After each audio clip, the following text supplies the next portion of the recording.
Rp267.244.265. Di tahun 2023 naik menjadi Rp13.404.704.072.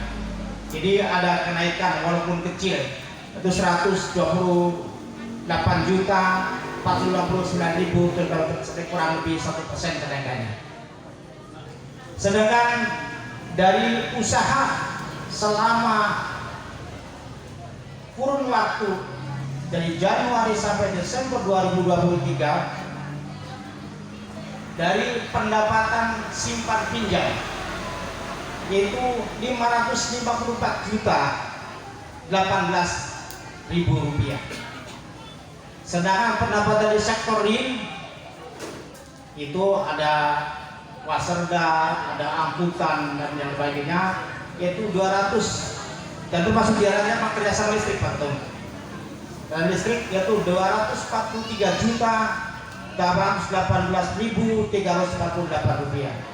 Jadi total pendapatan selama tahun 2023 sebesar Rp709.836.348. Jadi kalau kita total pendapatan dari tahun 2003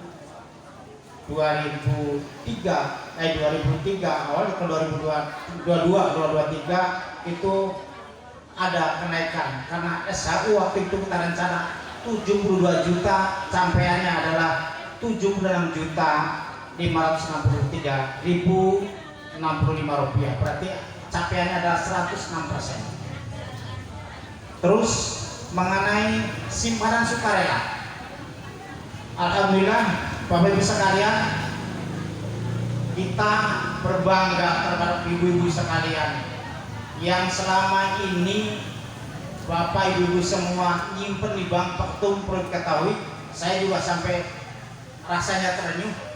Kebetulan kami ketemu dengan anggota kita di Bank BRI waktu kami mengambil listrik. Ada salah satu anggota kita mengambil semua tabungan yang ada di bank, dan beliau menyampaikan, Pak Haji, saya mau semua tabungan yang di bank saya simpan semua di Kaude Mukti. Jadi alhamdulillah dengan kepercayaan dari Bapak Ibu sekalian, sehingga dari tahun ke tahun tabungan sukarela meningkat. Simpanan sukarela di tahun 2022 adalah Rp3.278.016. Di tahun 2023 naik menjadi Rp4.132.162. Jadi ada kenaikan sejumlah Rp854.146.330. Jadi kenaikannya adalah 26%. Bapak Ibu sekalian, bahwa untuk gambaran uang ibu aman atau tidak akan kami bacakan tentang liquid tidak Kaude kita ini. Kalau kita bacakan likuiditas Kaude Mukti adalah aktiva lancarnya adalah Rp4.388.902 dibagi Rp4.299.602.278. Capaiannya berapa? 110%. Jadi tabungan ibu yang ada di Kaude Mukti gak usah khawatir. Lawan timbating Kaude bangkrut udah dijamin. Karena tadi udah liquid. Bapak sekalian, karena nanti banyak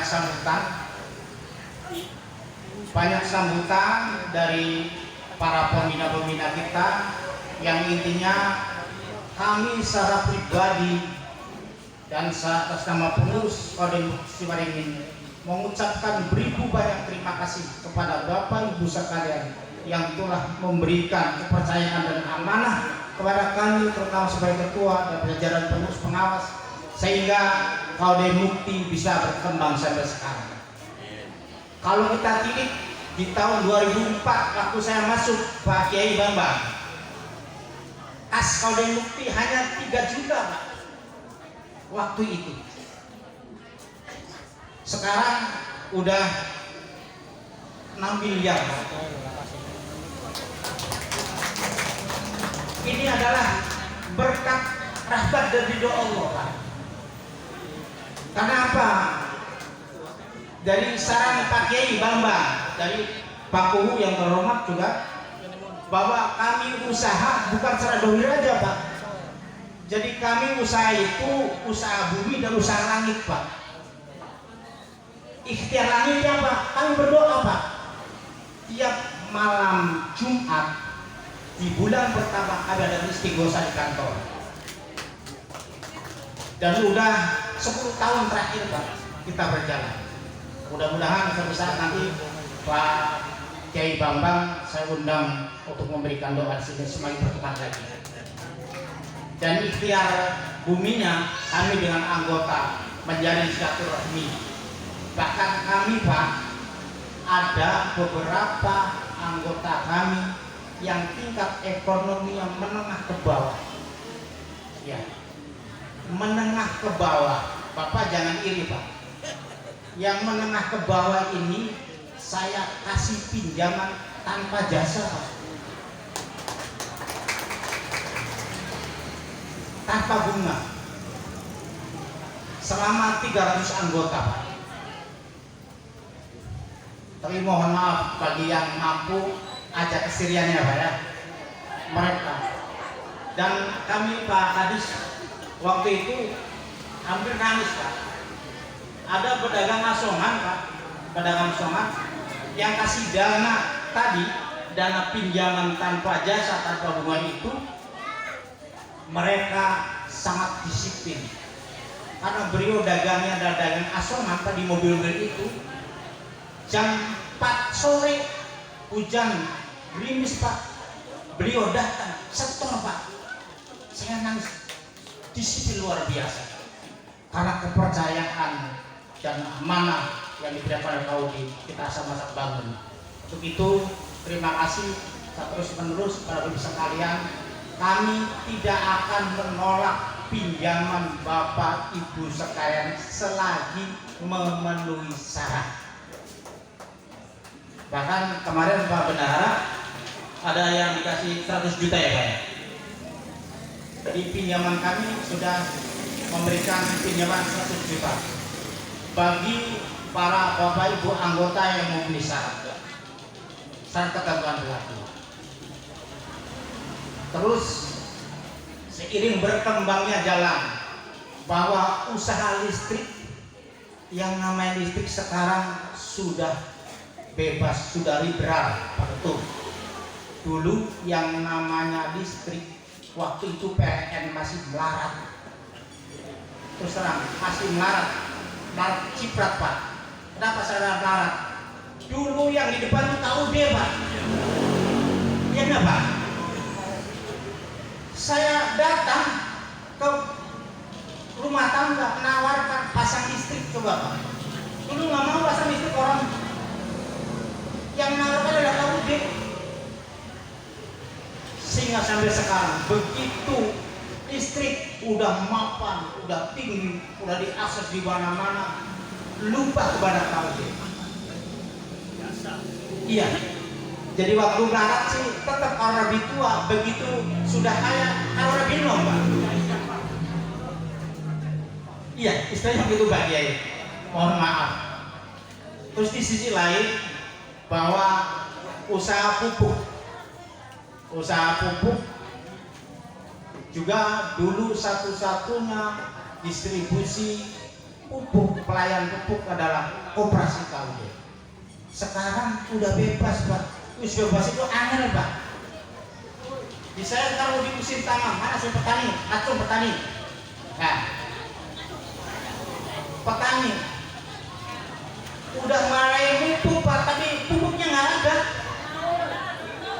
Iya nggak? Susah aksesnya.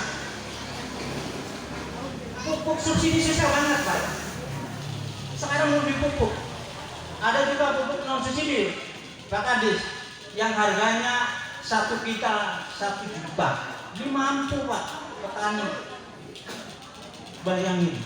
Nah ini kita bisa jangan ngomong politik Pak ya. Kita nggak boleh ngomong politik.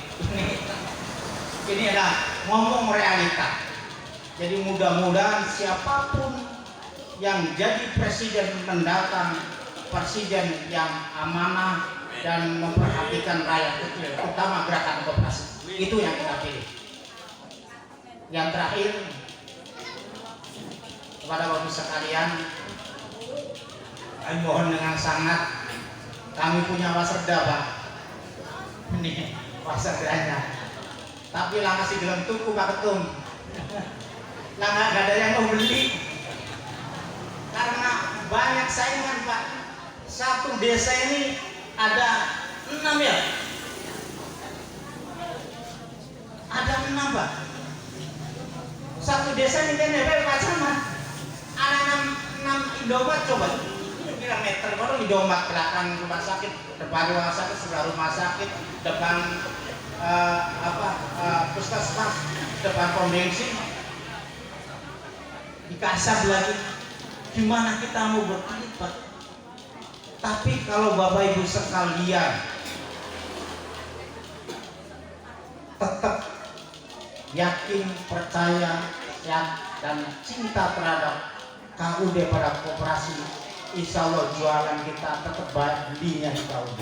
Dan terima kasih Pak Ketum tadi udah ngomong-ngomong bahwa nanti gudang kita yang di belakang Pak Kadis mau dijadikan gudang logistik Pak.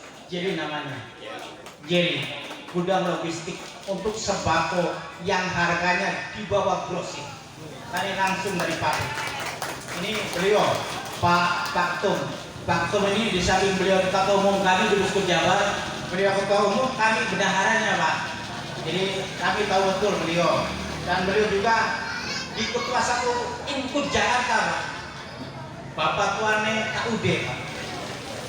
Jadi mudah-mudahan beliau ngurusi gerakan pasti bener lah insya Allah. Demikian yang dapat sampaikan. Terima kasih. Assalamualaikum warahmatullahi wabarakatuh. Dan terakhir, karena kami ini adalah habis masa jabatan, Bapak sekalian, mangga silakan, karena koperasi adalah azas gotong royong, azas kekeluargaan. Kita nggak usah pakai potang-poting nggak usah. Kalau memang kami masih dianggap layak, mangga kami pun siap mengamanah itu. Tapi menurut Bapak Ibu, kalau kami sudah dianggap tidak layak, mangga ibu cari yang lain yang lebih baik dari kami. Yang dalam kata terakhir ada pertemuan, ada perpisahan, ada masa awal, ada masa akhir. Saya pribadi apabila tidak mengemban amanah yang diberikan oleh Bapak Ibu sekalian kurang memenuhi harapan Ibu sekalian, saya pribadi mohon maaf dan insya Allah ke depan kedua. Terima kasih. Assalamualaikum warahmatullahi wabarakatuh.